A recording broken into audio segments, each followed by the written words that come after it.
Nobody in Alder Hills expected a quiet Sunday morning to erupt into a full-blown standoff. Least of all me. I was sipping coffee on the front porch, the breeze gentle, the sun just beginning to stretch its rays across our quiet cul-de-sac, when I saw my daughter, Naomi, face down a man with a gun aimed square at her head. Naomi, clad in her gray jogging shorts and navy workout tank, with her thick curly hair tied back and sweat glistening on her brow, didn't flinch. She smirked. That half-laugh, half-dare kind of smirk that only someone with years of military training could wear while staring down a firearm. It was the same expression I'd seen on her face back in her Marine Corps days, right before she dismantled a training dummy in under 6 seconds. She looked like she was deciding whether to laugh or end the man. 5 seconds. That's all it took for the neighbors to peek through their windows, stepping out with half-filled coffee mugs and furrowed brows. A storm was brewing.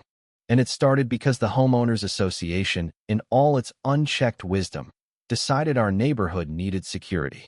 Not real deputies or contracted officers, no. They gave a man named Curtis Bishop the unofficial title of Community Enforcer, complete with a fake badge, a beat-up SUV with police decals peeling off the sides, and mirrored sunglasses that screamed midlife crisis. We'd moved to Alder Hills just 2 months earlier. Beautiful lots, winding trails, lush gardens. It was the kind of place people dreamed of retiring to. Naomi, fresh out of active duty, was adjusting to civilian life, taking long jogs in the morning, nurturing the garden beds, fixing things around the house like she couldn't quite kick the routine of discipline and structure.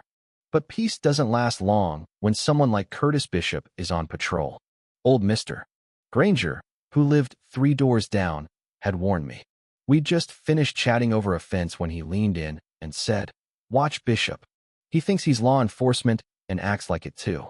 I thought he was exaggerating. He wasn't. That morning, the sky was cotton candy pink as Naomi tied her running shoes.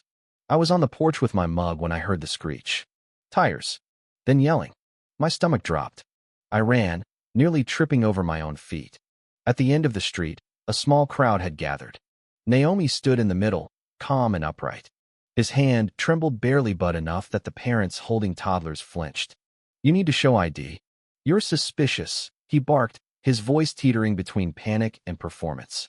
Naomi didn't move an inch. "And if I don't?" she replied, her voice like velvet over a blade. "What then, Deputy Dog?" Gasps rippled through the group. Phones came out. Cameras recording. Bishop's face flushed. His grip tightened. My heart was pounding. But I knew my daughter. I trusted the steel in her spine. She took a single step forward, slow and measured. Her hands were lifted calm, unthreatening. Her stance was one of command, not aggression. "You sure you want to point that at me, Curtis?" she said, her voice dropping to a whisper. "You sure you want to make a mistake that'll follow you the rest of your life?" His hand twitched, and in a blur, it was over. Naomi closed the space, twisted his wrist, disarmed him, ejected the magazine, and dismantled the gun into 4 separate parts, one landing at Bishop's feet, another in the bushes, and the rest in her hand. Applause broke out. I heard a woman cheer, a child gasp, a neighbor laugh in disbelief. Bishop stared at the gun fragments like they had betrayed him. Naomi dusted her palms. "Go ahead and call your superior," she said with a smirk. "Oh wait, you don't have one." When the real sheriff's deputies arrived, they shook Naomi's hand and had a good chuckle over Bishop's humiliation. But the HOA wasn't amused.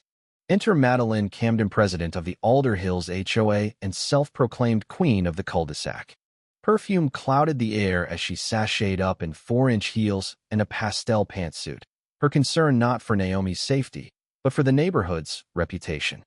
"Please," she begged, "let's not press charges. We can offer a year of waived dues. Let's just all move on."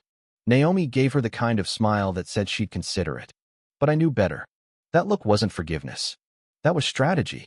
Curtis and the HOA thought they dodged a bullet. They had no idea they'd just provoked a Marine into war. Naomi didn't strike back immediately. She waited, calculated, watched. She jogged as usual, chatted with neighbors. But behind her casual demeanor, she was gathering intelligence.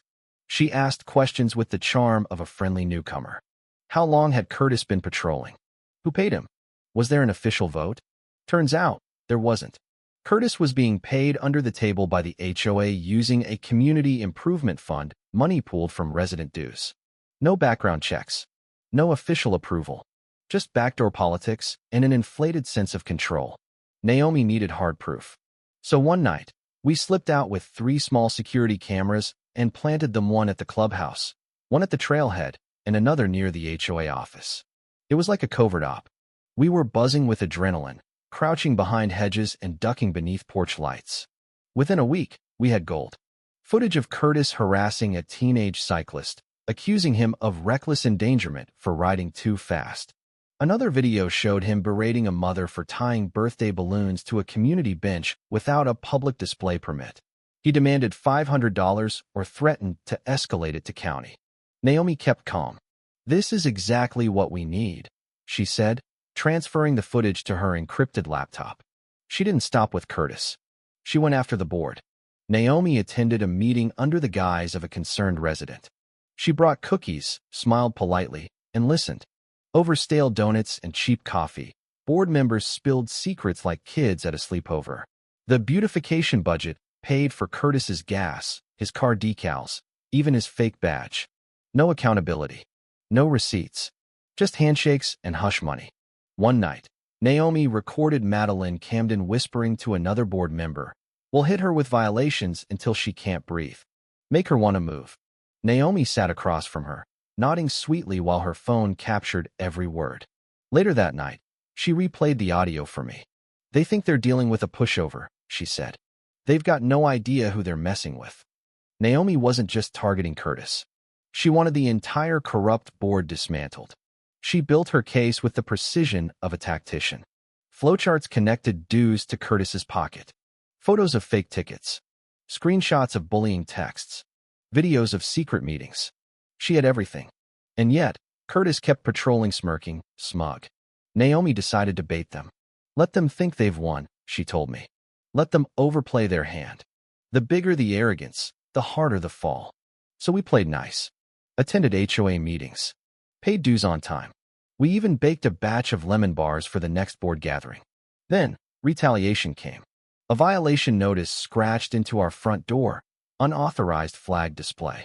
Our small American flag. Then came a fine for excessive jogging. Another for lawn height, though our yard was immaculate. Naomi documented everything. Then came the escalation. Her tires slashed. Her car keyed. A fake parking citation left on the windshield that read, "Dangerous driver under review." Naomi didn't yell. She grinned. She rewound the driveway camera. There he was, Curtis, under the glow of our motion light, holding a knife. "Got him," Naomi whispered, freezing the frame. She compiled the final report.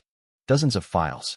She sent copies to the sheriff's department, local news stations, and the district attorney's office. But she wasn't satisfied. She wanted justice to be public. So she announced a Patriots' Day even at our house. A community cookout honoring veterans, with her service included. The HOA couldn't object. Saying no would look downright un-American. So they supported it. Promoted it, even. Naomi planned every detail. Tents. Flags. A catered buffet. Even a slideshow of Alder Hills veterans. But her real plan unfolded when the reporters arrived. She gave her speech humble, grateful, heartfelt. Then she handed the microphone to a local journalist. And just like that, the truth dropped. The footage played on a portable screen: Curtis harassing teenagers, Madeline threatening to bury Naomi in violations. Gasps erupted. One neighbor shouted, "Is this real?" Another whispered, "I knew something was off." Deputies stepped forward with legal notices in hand. The HOA board tried to control the crowd, but it was too late. The chant started soft, then grew louder. "Resign. Resign. Resign." Curtis didn't show. Probably hiding. Madeline fled the event mid-sentence. Within 48 hours, local papers ran headlines. "Fake cop terrorizes veteran's daughter." HOA caught in secret funding scheme. A petition to remove the board gained momentum. 300 signatures in 2 days. A recall vote was scheduled. 4 board members were ousted. Madeline sold her house and moved out silently. Curtis faced misdemeanor charges for impersonating an officer and harassment. The DA added conspiracy charges after Naomi's footage of him paying local teens to vandalize our yard came to light. The Alder Hills community began to heal. Laughter returned to the sidewalks. Flags flew without fear. Kids rode bikes past our house without glancing over their shoulders. At the next community barbecue, Mr. Granger raised his glass. To Naomi, he said. She fought smart, stayed strong, and saved us all. Applause followed. Naomi smiled, humble as always. Fighting's not about being loud, she said. It's about refusing to back down. A month later, the neighborhood unveiled a new park bench with a plaque. A community thrives when its people stand together. The HOA was restructured. New bylaws required transparency. Outside security was permanently banned. And as for Naomi, she went back to jogging the trails, now renamed in her honor Naomi Grant Way. Newcomers would ask about her. Old-timers would chuckle. Let me tell you about the jogger who toppled the HOA. Naomi just kept running, quiet, calm, and fearless, sowing courage like seeds, one determined step at a time.